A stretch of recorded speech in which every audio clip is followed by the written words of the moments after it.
3 centres universitaires ont accueilli la délégation du COUSACE dans la suite de sa tournée relative à la rentrée sociale 2019-2020. Dans la journée du jeudi 12 décembre, Ghislaine Fabohou était avec les étudiants en agronomie de Kétou et ceux du centre universitaire d'Abomey avant de mettre le cap sur le centre universitaire de Lokossa vendredi.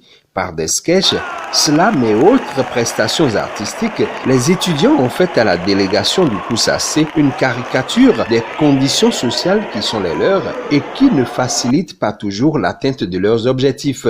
Le tableau, même s'il est pareil, a l'un des problèmes de restauration, transport, hébergement, infirmerie et autres, présente quand même quelques particularités importantes par endroit. À Kétou par exemple, les étudiants en agronomie ne disposent pas d'un point d'eau sur leur site de travaux dirigés en application, pas plus qu'ils n'ont le moindre dispositif sanitaire capable de panser ne serait-ce que leurs blessures quasi régulières. Tandis qu'à Lokossa, où les coupures d'électricité sont fréquentes, le centre universitaire n'a pas de groupe électrogène capable de prendre le relais.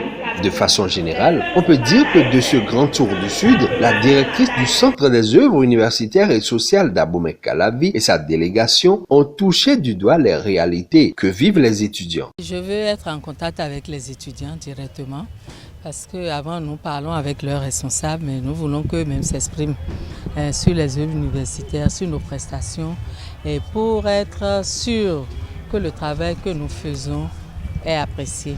Et pour corriger aussi le tir, nous avons commencé par Porte-Nouveau le mercredi. Après, nous avons fait Sakété, Kétou, nous avons fait Abomey. Et là, nous avons bouclé à Lokossa. Mais il reste 2 centres que nous n'avons pas encore visités, que nous allons visiter incessamment. C'est Adjara et Dassa. Nous avons eu un très bon accueil de nos amis étudiants. Ils ont parlé de leurs préoccupations. Nous avons pris note. Et ce qui doit être corrigé tout de suite à moyen et à long terme sera corrigé avec le concours de Madame la ministre de l'Enseignement supérieur et de la Recherche scientifique, Madame Éléonore Yahi Ladeka. Le cours n'existe pas sans les étudiants et c'est leur satisfaction qui détermine le travail que nous faisons. Je leur demande la patience et l'indulgence et je leur demande également qu'ils y mettent de l'heure sur certains travaux parce qu'on ne peut pas satisfaire tout à 100%, ça c'est sûr, mais nous faisons le maximum pour qu'ils étudient dans les meilleures conditions possibles.